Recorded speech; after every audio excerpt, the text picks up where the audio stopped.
Bloomberg Audio Studios. Podcasts, radio, news.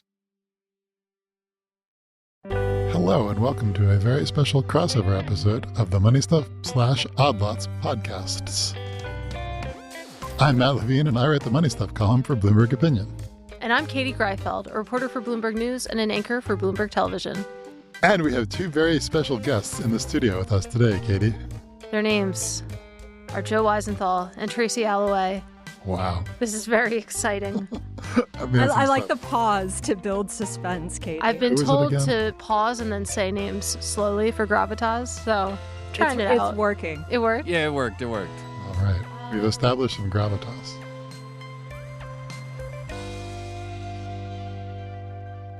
For what it's worth, Tracy and I spent 3 years of Odd Lots workshopping ways to introduce guests, and I know we're only the second time you've had external guests, so don't feel any My heart anxiety. is pounding. Don't feel any anxiety about the guest. Do you remember how we used to do it, Tracy? Yeah, we used to pretend that neither of us, or one of us, didn't know what we were going to talk about. Oh. And it was like, guess what we're going to talk about? But it didn't make any sense because we clearly knew what we were going to talk about. So it took us a while. I don't know How are we doing so far? Because I feel like it's not going super well. It's going fine.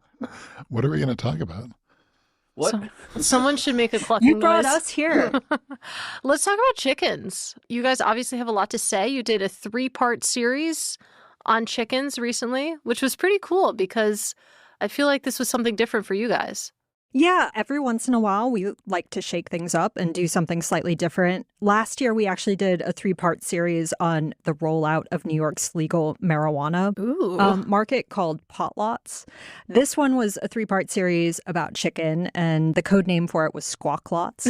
But the actual name was Beat Capitalism. And the idea was you can actually explain a lot of really interesting themes in the American economy through the medium of chicken. Yeah, you just think from egg to chicken sandwich, or egg to chicken tender, or egg to McNugget. I mean, speak for yourself. There are just so many interesting, the sort of premise is there are just so many really interesting things that can be discussed along that entire supply chain. So whether it's avian flu and how to keep the flock of the birds, whether it's concentration in the poultry market, whether it's the nature of the labor market, how the big poultry companies contract with independent growers, and so forth, who raise the chickens themselves, which is interesting. Then there's questions about pricing and so forth. And then commodity prices. And then the chicken sandwich wars and the consumer experience of why Popeyes versus Panda Express versus whoever. There's a million different things, even within all these things, where it's we can learn a little something about how the economy works through that trajectory.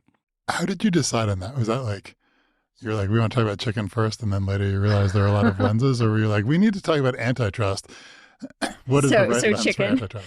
I'm struggling to remember what the exact genesis. The answer that you were looking remember. for chickens in your backyard? Yeah. Yeah. I have a long-term love of chickens, and my great ambition in life is to one day have backyard chickens, and I'm inching closer When to that dream. When you say love of chickens, do you mean alive chickens to hang out with, or dead chickens to eat, or both? Totally indifferent. Both. Okay. All forms. In one then the other? Well, I would raise chickens and I would have eggs, and that way I would be immune to egg inflation. But I know some people who raise meat chickens, and I don't think I would do that. It seems hard. It's depressing because meat chickens are very different to egg-laying chickens. They look different. They don't really do anything. They kind of just waddle around and flop over. And then one day you kill them. Yeah. It's sad. The other thing, too, in addition to Tracy's affinity for chickens, we've done a lot of chicken episodes in the past. So there's this guy, Glenn Hickman, that we talked to. We've talked to him twice on the show. He has a big egg operation in Arizona. And so we talked about when egg prices were surging. We talked to him when avian flu, which unfortunately, is getting headlines again. We talked to him. We've talked to Samuel Rhines, an analyst who thought that Wingstop, the country's biggest chicken chain and the biggest single buyer, and there are certain lessons about pricing power that we learned because, as wholesale wings went up, they raised their prices aggressively. When wholesale wing prices went down, they did not cut their prices.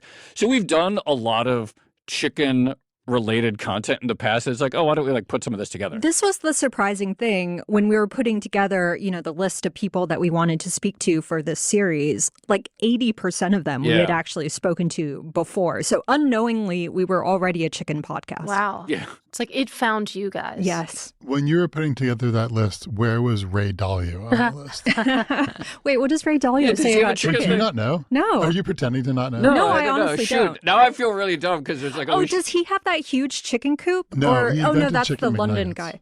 Oh, what? No, So he didn't. I feel like this is too good to be true. Like, It's too good to be true. He but it's didn't. like a he little didn't bit true. because we talked about the didn't, history of 'cause we chicken know he McNuggets. did it. You did So on the podcast. so what's the urban legend? According This to comes Ray from- Dalio. This comes from Ray Dalio, like including on podcasts and I think on like the Bridgewater website.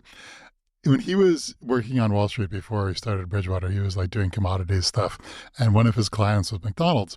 And McDonald's were, I think this was like, according to your history, like this is a few years after they had like introduced the Chicken McNugget, but before they rolled it out nationally. And they were worried, apparently, about volatility of chicken prices because they're like, well, we can't put chicken nuggets on the menu if the price is going to go up and down because they have to pull it off the menu or raise the prices. It would be terrible. We need to take the volatility out of chicken prices. And they came to Ray Dalio, allegedly, and they're like, can you sell us a As one chicken price does. hedge? And Ray Dalio was like, well, there's not like a liquid chicken market at the time. This is, I think, from the Bridgewater website. He argued that since a full-grown chicken was nothing more than a baby chick plus corn and soy meal, the price of the grains were the volatile costs, and they could hedge corn and soybean prices. Oh, that's and interesting. they could, and so he sold McDonald's a bunch of This corn and does- soybean derivatives, and they were able to roll out the Chicken McNugget. Yeah, first of all, I love that Ray Dalio's like chosen creationist story for himself. His background legend is I helped invent Chicken McNuggets. Oh, it's a good one, though. Secondly, McDonald's did not invent Chicken I McNuggets, know. which is something that we learned from the podcast. McDonald's did not invent the chicken nugget, but Ray Dalio shepherded Well, the Chicken what- McNugget as a menu item into the Sure. world. Okay, fine. We'll let him have that one. But the interesting thing is we did learn about volatility in Yeah. pricing because this is something that the Wingstop CEO actually brings up. One of the reasons we saw chicken wing prices specifically go up so much in the aftermath of the pandemic was that it turns out they're the most volatile like part of the chicken. Yeah. Can I say I have a contrarian opinion? I think Ray Dalio did invent the Chicken McNugget. Anyone could invent a fried lump of chicken. It takes a true genius to invent the financial hedging instruments that allows it to be commercialable. So I now accept the premise that actually he and not the person who like put the chicken meat in batter should actually be the true father This of is the my Chicken view, too. McNugget. I think that financial engineering is underrated Yeah. as a moving force in like the real Yeah, economy. I like this And take. he did the financial engineering behind the Chicken McNugget. Tracy is shaking her head. Well, you're right. It gets to an interesting question about what drives progress. Is Which it came- underlying technology or is it the Which financing? came first? The Chicken McNugget? The The soybean futures. which came first, the nugget or the financial engineering gets a bad rap? Yeah. And it turns out if you need that But to it brought commercialize, us easy to consume protein. yeah, I take it. I now give the crown to Ray. I do think that, right, like every like major innovation, like there's the step of physical invention and then there's the step of like working out the financing Yeah. for it. And like the financing people are generally unheralded but well paid. And Ray Dalio Yeah, is both they're well paid okay. and heralded. And Harold. I think Dalio's managing. Yeah. But this is Joe's pitch to try to get Ray on the podcast, I think, to Yeah. talk about chicken. Right. Yeah, Laying the no, groundwork. We should have him on our podcast to talk about You exclusively know, chicken. who is the New York Mets manager who claimed to invent the wrap? Do you remember that? There was it, the wrap sandwich? I've heard of it. The New York Mets manager in the 90s claimed to have invented the wrap sandwich. I can't remember his name right now. Anyway, it sort of reminds me of that. It's like claiming to invent the apple pie. Like if you just say it loudly enough, Yeah. it's probably true. Yeah. Can we talk about why wings are the most volatile part of the chicken? I did not know that. I would have thought it was, I guess, any other part of the chicken. From your podcast, I thought it was that the supply of chickens is set by the demand for chicken breasts. And so Oh, if yeah. the demand for chicken breasts goes down, the supply of chickens goes down. And wings do not drive the supply of chickens. And So- so the wing price is just like, Thank you for listening. That's exactly there you it. go. You learned something. I The chicken, think that's cool. the chicken breast is like the benchmark from which all the other Well, parts. it's like the Yeah. big part, and it's like the thing that's Yeah. most used. And so, like, essentially, if you're Wingstop, you're buying like a sort of like Leftover. The Leftover discard. product. Yeah. I like thigh, by the way. It's more than the breast. I think it's like it's like the best cut. Have you guys had chicken feet? Do you ever eat Oh, those? yeah, it's They're so really good. And in Asia, people always say they're a really good source of collagen. So like a lot of young women or For older women skincare? will eat them for skincare purposes. I believe Do you it. They're eat it or good. do you just sort of slather it on your face? No, you eat it. You like nibble on it. Oh, man. You It's can get great. it at most dim sum places Yeah. in Chinatown here. So if we ever want to take a trip, and I really find them quite delicious. I would love actually. to watch you guys eat that. I'm not very adventurous myself, but boy, do I like being included. I have a new puppy and I get served a lot of ads for a lot of dog food products. And there's definitely like a extremely foot-looking chicken foot I product do that is sold feed for my dogs. cat dried chicken hearts. Okay. Like that's Oh, a yeah. like little That's a thing. crunchy I've had- cat snack. I think You've had some no, vital have I chicken had hearts? chicken hearts? I have. Or chicken liver. Is that something? Oh, that chicken liver is. Yeah. Yeah. But I think I've had chicken you hearts can make too. Thanksgiving stuffing out of chicken liver. It's Yeah. really good. Timely. Yeah. We'll provide our recipe for chicken liver Thanksgiving stuffing after this podcast. Can I say, so this is a 3-part series. Yeah. The part that caught my ears the most was just like the physicality of the chicken and how it's changed. That the idea that like a chicken in the 1920s Yeah. looks so much different than a chicken in the 2020s. Like I feel like I knew that somewhere in the back of my mind, but this really brought it into stark focus for me, just how much we've changed chickens. Yeah, so chickens, like a lot of domesticated animals, are like the products of, centuries and certainly decades of evolution. Chickens, in case you're wondering, I think they originally came from forests of Indonesia. And back then they were like skinny little jungle birds. And I think they were mostly like black.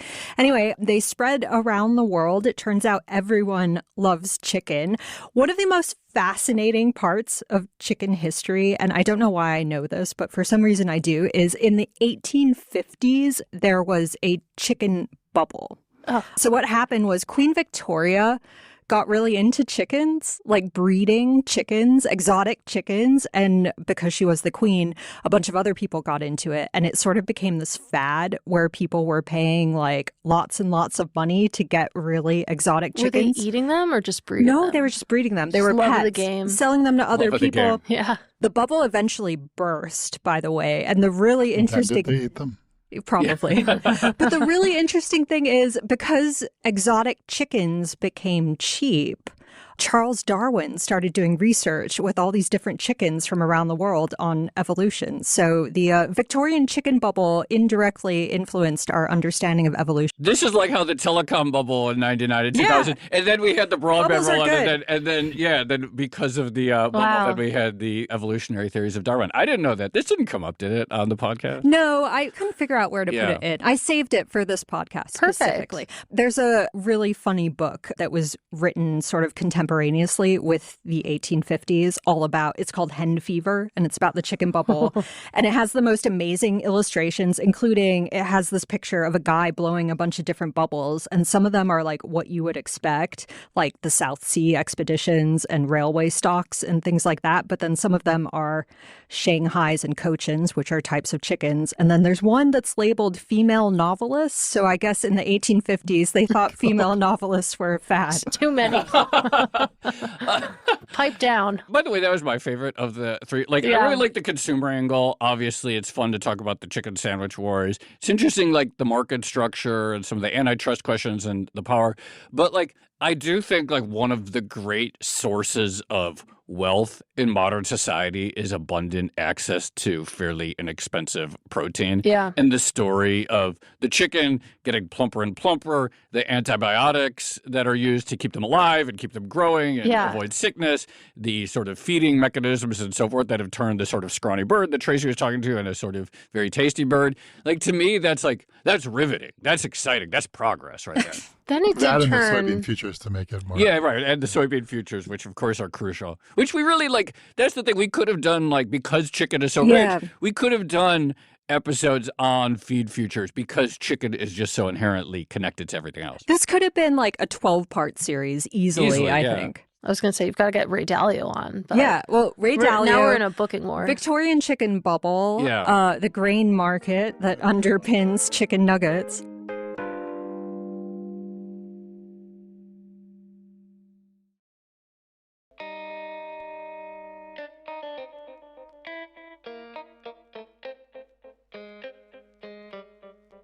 Wait, I want to talk about the market structure. Yeah. There's an episode on essentially like how chicken is like Uber, where like the farmers who farm the chickens don't own the chickens. That's right. They're outsourced from like these big, they call them integrators, like Tyson and Purdue, where they like the integrators deliver hours old chicks to the farmers. The farmers take care of them for a couple of weeks, and then the integrators take them back and turn them into chicken nuggets. Why is it like that? That's a really good question. I think it's just like an outcrop of the way the chicken industry evolved. By the way, I have an interesting fact if you don't know. Chickens can still be sent live through the U.S. mail, so you can live order baby chicks. Have you done that? No, but I don't really want to. I would rather go to like a local agricultural like a tractor shop supply. Yeah, exactly.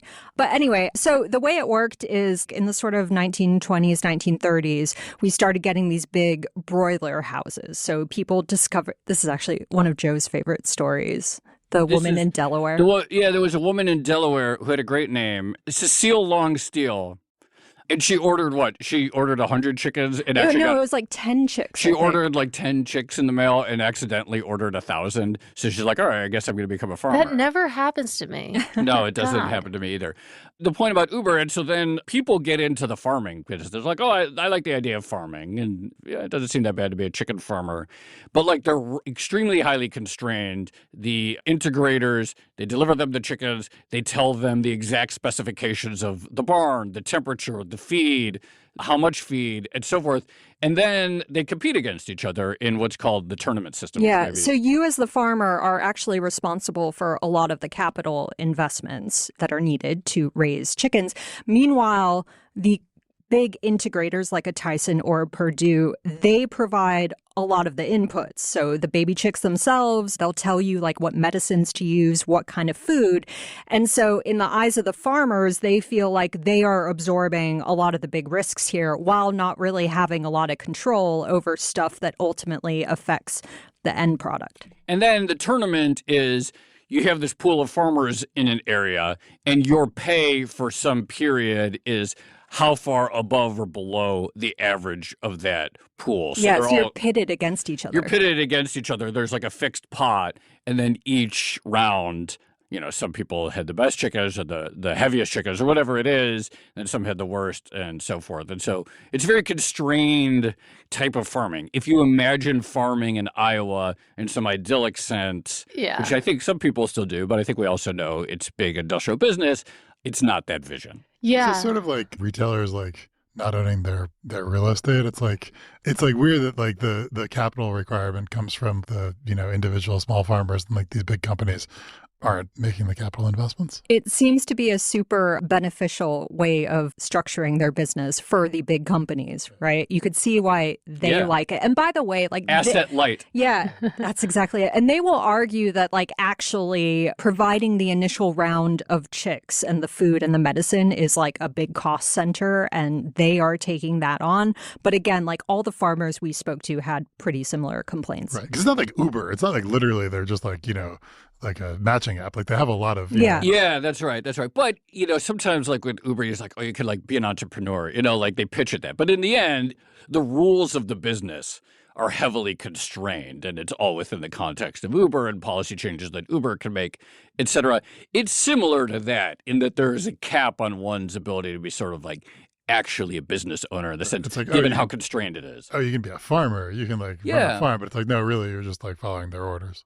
Speaking of Uber, it also gets to something else in the modern U.S. economy, which is sort of the prevalence of the middleman and the power that they wield over the economy. So Uber basically matches passengers with drivers, and it makes a lot of money from doing that. If you look at the farming industry, for every dollar that comes out of agriculture, farmers get like 20 cents. The other 80 cents is going to someone else. And a lot of the someone else turns out to be middlemen, like the, you know, the distribution networks, the integrators in some respect, the packaging, things like that. And there's the role of the pricing algorithm setting companies too. So this is really interesting because we talked to all these like antitrust experts, et cetera. And there are like various targets of the integrators themselves, whether they're uncompetitive things. And this has come up over the years. But another thing that's come up across a range of industries, again, chicken as the lens to uncover other aspects of the economy, is can you have tacit price setting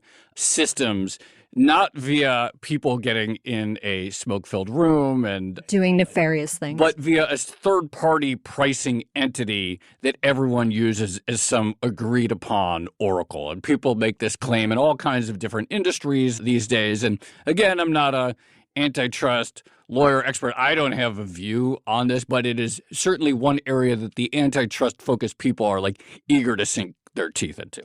We talked about this on our podcast about farmers markets because there's like a Cornell project that like gives basically like market price information to people running stalls at farmers markets. And I sort of jokingly suggested that that is analogous to like, you know, the DOJ brought a case against RealPage in the rental business. And then you talk about they brought a case against AgriStats in the sort of big agriculture business. Lurking beneath every antitrust case is a discussion over whether you're actually breaking the law or it's just good business. Right. It's wild because it's like, you know, in the olden days, like you'd get together in a room and you'd be like, oh, these are our prices, these are our prices. And then you'd like wink or whatever. And it'd be like, oh, like we've agreed to set prices. Here, there's no like explicit agreement, but it's just like if everyone has each other's prices, then there is an argument that I'm not really sure is true. It seems to be true. Yeah. There's an argument that like allows them all to raise prices. It's a coordinating mechanism. Yeah, it's a coordinating mechanism. If I know everyone's prices, I can undercut everyone by a penny and I can, you know, gain market share. And that doesn't seem to be I know the question is in some of these instances whether you get penalized or whether now I don't have any I do not know whether this ever came up in the AgriStats claim in some of the interest in AgriStats. But isn't one of the arguments, at least in RealPage, that some of the allegations are that there was some penalty to landlords who deviated or that there was some, right? I don't think it's quite that, but I think it's that RealPage is both like providing the information and also providing a pricing recommendation. And so RealPage pushes those up, let's say. But if you're providing pure information, like I think if you have a literal penalty if I have a SPY ETF, I'm going to look at the ticker on the Bloomberg terminal first before I sell it, right? You'll do market research. Yeah. Did that actually happen in the old days? Like people are like, oh, smoke-filled room wink. Like, did that really happen? Or is that just a metaphor that we use to describe coordination? Are you asking Matt if he was there? I'm asking Matt as a lawyer. The most famous cartel is OPEC, where they meet in a room, right? And there have been recent cases, you know, like the FTC is a little concerned about some like U.S. shale producers going to those meetings. And like, there's like a dinner and like, was the dinner to discuss raising prices or not? Like the people say no, the FTC says yes. It's like a little, there was definitely a dinner. What did they talk about at the dinner? There's a famous story, and I'm not forgetting on where it was, but there's a famous story of a company, like there was a formal policy that they would say, we are not going to collude with competitors. And then they'd wink to say that they were. And then like they sent out a memo or like, there's like a recording of someone saying, I didn't wink. Like it's like a famous story in antitrust enforcement. But Matt, to your point earlier about like, okay, if you could see everyone's prices or you have like a rough guideline about what's going on with prices, why don't you just undercut your competitors? This is something that we talk about in the first episode when we're talking about the consumer experience and inflation. And the answer is, well, if you only have a handful of big companies that are doing this, you know, first of all, the incentive is not necessarily there to try to get into a price war. This is the classic like antitrust argument. If you consolidate companies and they raise their prices, they have more market power. But there's another aspect going on in the past few years, which is we had the big pandemic, we had avian flu, we had labor shortages, we had all these massive one-off specific events. And when that happens, you know, consumers hear about them. And so if companies say, well, we have to raise our prices because of avian flu or because of the pandemic, consumers are more willing to kind of accept that and they have fewer alternatives, right? If everyone is doing it at the same time because of these same like exogenous shocks, then where are you going to go to get cheap eggs or chickens?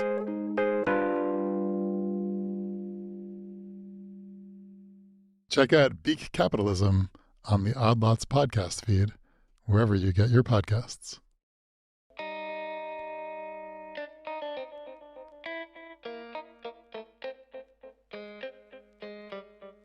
Do you guys know about the Georgia dock? No. Like So- dock, like DOCK? DOCK. This rings a bell, actually. I wrote about this years ago, and I don't know if it's still a thing. There have been like periodic waves of antitrust interest in the chicken industry. And there was one in like 2017, 2018 that I used to refer to as Chicken Libor. There's a thing, an index called the Georgia Dock Index, which was set by a guy. His name was Artie Schrantz. He worked for the like Georgia Department of Agriculture or whatever. And he would call chicken producers every day, every week or whatever, and say, what price are you getting for like 2.5 pound chickens? Which, as I learned from your podcast, no one produces 2.5 pound chickens anymore. So like, the people would like make up a number and they'd tell him the number and he'd write it down, and that would go into the Georgia Dock Index. And then a lot of like chicken supply contracts were set as like a premium or So discount. presumably they were Libor. pushing it It was up, Libor, right? It's yeah. Chicken Libor. Yeah. So like there were allegations that they were, reporting too high prices to the Georgia to We Artie have Schrantz. another episode Yeah, for yeah. our 12-part series. Chicken It's Libor. interesting over the years you learn like how many indices that exist that you can find a chart of are essentially put together like this. Years ago, probably about like 9 years ago, I remember talking to someone who was working at Bloomberg actually, and there was like some scrap metal index. And it was just like there were like a handful of junk metal yards that you call up and then you get the price. Actually, speaking of, another one is lumber. And what's really interesting, so the company that creates the lumber index, I think it's called Random Lengths, actually, and they're the ones who create the benchmark futures. They also have a very interesting thing. So they do this, they call various places, how much did you sell a piece of lumber for each day? And then what's actually cool is you can read the contract and they talk about all of the ethical things that like the rules of the question, because they are aware that all indices such as these create situations potentially like Georgia Docks or Libor. And so they actually have a whole set of rules about the collection process that addresses basically exactly this question. I thought you were going to bring up the dog kill index that's This on is the Tracy's terminal. obsession. But Oh, I don't yeah. think anyone is pushing up the price of that benchmark artificially. This was one of our questions at a recent Yeah, trivia Bloomberg night. quiz, was like which of these indexes is actually real, which of these terminal indexes. And the one that was real was the dog kill index. Almost no one got that right. Yeah, that's how many. should've No been one there. believes that actually exists. We used to have a Can we explain Columbia. for our listeners the dock Oh, yeah. index? So it's basically the number of dogs that die in the possession of airplanes when they're in air transit. Stoic. We This is a used very to have macabre a- episode. I know. Yeah. I know, right? But speaking of macabre indexes, we used to have a Columbia kidnapping index too, but I think they discontinued that once Really? I didn't know things that. died down a bit. Yeah. Some deep lore. This is lore. I do want to talk about the price of eggs more. Yeah. Because That's another index, right? There's like Yeah, there's a Oh, benchmark. definitely. Yeah. Yeah. well, it's sort of become one of, at least in my circles, one of the most watched indexes because you talk about inflation and the thing that people complain about is gas and eggs. And I mean, Tracy, you were mentioning that there's well-explained reasons why the price of eggs has been so volatile, bird flu being one of them. And I'm never quite sure where we are in the cycle of bird flu because it's an issue and then it feels like it died down again. Now we're talking about bird flu again. And I just don't know where we are in terms of how worried I should be about bird flu. So when we started the series, we did not really expect eggs Yeah. to become this huge political talking point, but they did during the election. And where we are with bird flu. Okay, so we had a really big spike in 2022 and we saw the price of eggs shoot up. That since died down, but if you look at the egg price index on the Bloomberg, there's more than one, by the way. We have a bunch of different ones.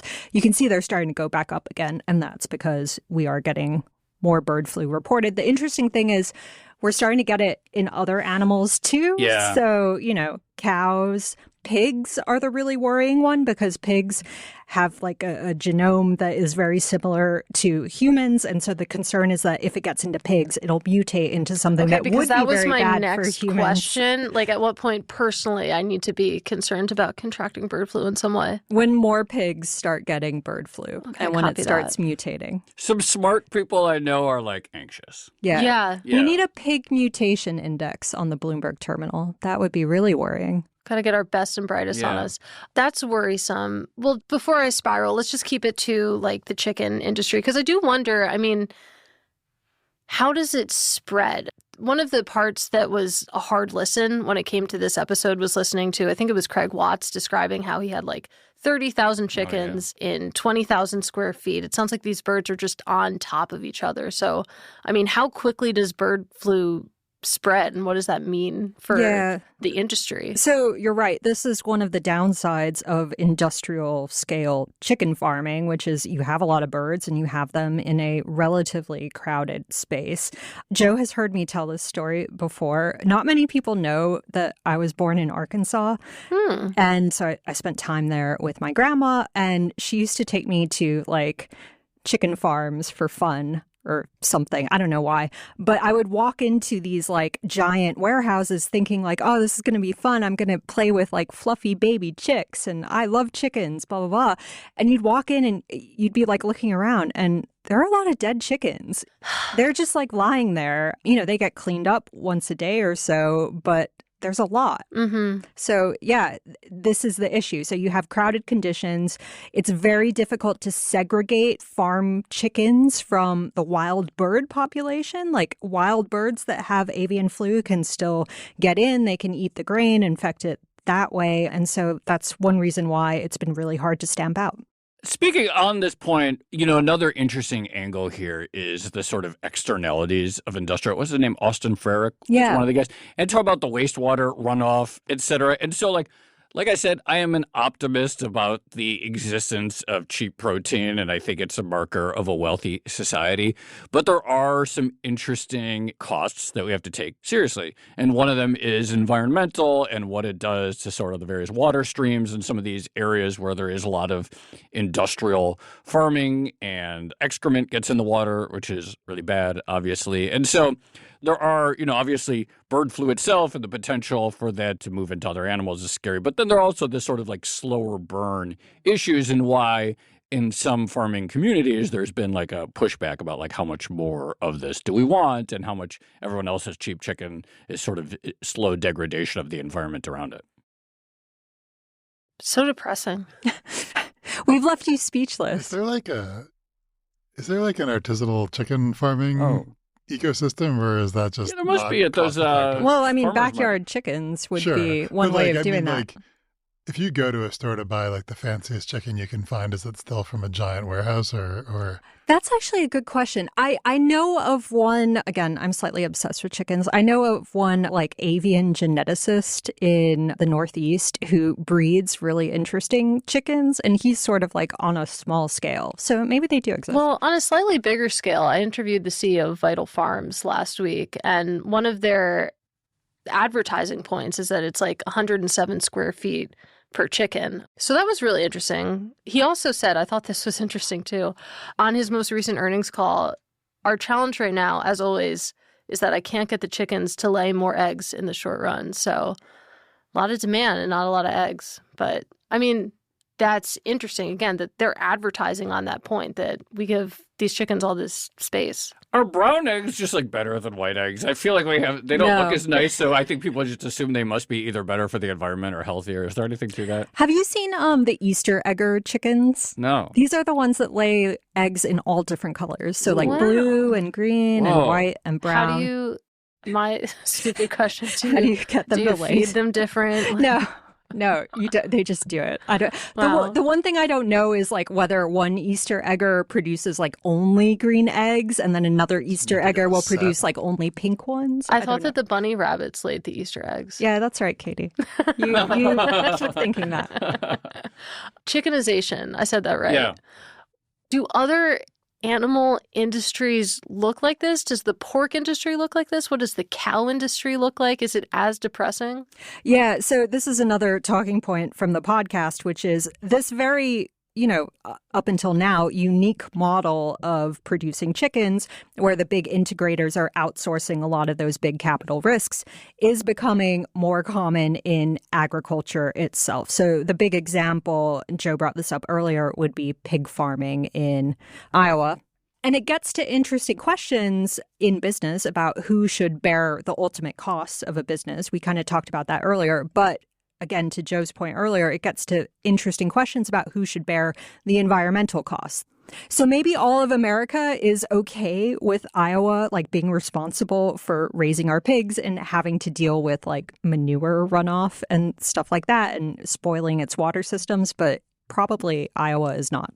Can I just say, like, after having done this series, I don't really view it as depressing. I don't want this to be seen as, like, you know, some sort of Jeremiah against the chicken industry. I just think there's a lot of interesting tensions, right? Like, there's benefits to industrial scale chicken farming. There's complicated market aspects of industrial chicken scale farming. There's amazing consumer outcomes like the chicken sandwich wars, and, like, those are very delicious. And there are costs, whether it is the risk borne by the farmers, the risk of disease, and the risk of environment. It's a mix, right? Like, I don't perceive the whole project to be like an anti-chicken thing at all. No, I want both the people and the chickens to be happy. Yeah. That's my version of an ideal future. That's, like, I can't, as an animal freak, can't get past the chickens and, like, you know, them falling over because, like, they've been... They're mutated so to this point where, you know, they can't stand up straight.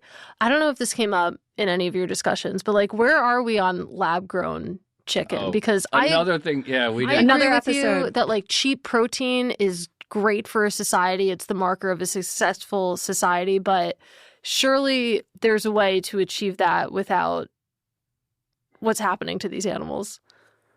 I'm really showing my true colors on this podcast. Are you vegetarian? No. Okay. No, it's fine. It's no judgment. I was for several years, and then, you know, I lost. No, that's fine. Yeah. Joe was vegetarian, too. I was raised vegetarian. I had my first meat when I was age 24. Whoa. Yeah. When I moved to New York, I was like, all right, and there's just too much good food never here. Looked back. Yeah, I didn't. And I, like, went straight. I was like, I tried. Wait, what was it? Do you remember? So I ate a piece of sushi, which is a little weird because people were like, oh, it's raw, but I looked at people, and then a week later, I was like eating steak. So I was like, oh, that's this is a so hard good. launch. Yeah, it's a hard launch, yeah. My parents were hippies, right? and so I was raised vegetarian, yeah. I was a vegetarian for, like, ages 11 to 14. I feel like I stunted my growth. I'm shorter than both my parents. But anyway. It doesn't matter. You're a podcaster. Nothing does. Thanks for coming on, guys. Thanks for having us. That was a blast. Yeah, thank you for letting us talk about chicken. No one made a chicken sound. Or a pun. Yeah. No, you made one pun. I did? Yeah. I was very proud of you. Wait, what did I say? I can't remember, but you did make one.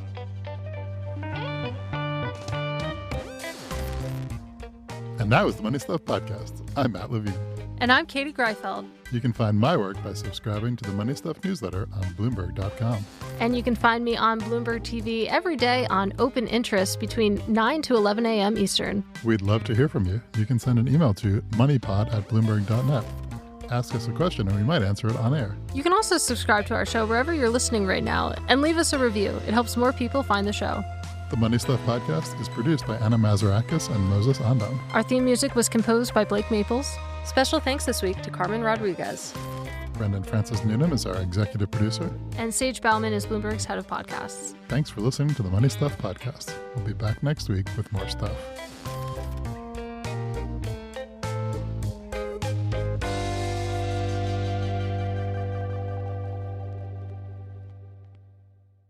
Thanks for listening to the Money Stuff Podcast. If you never want to miss a story, become a Bloomberg.com subscriber today. Check out our special intro offer right now at Bloomberg.com/podcast offer or click the link in our show notes. You'll also unlock deep reporting, data, and analysis from reporters around the world.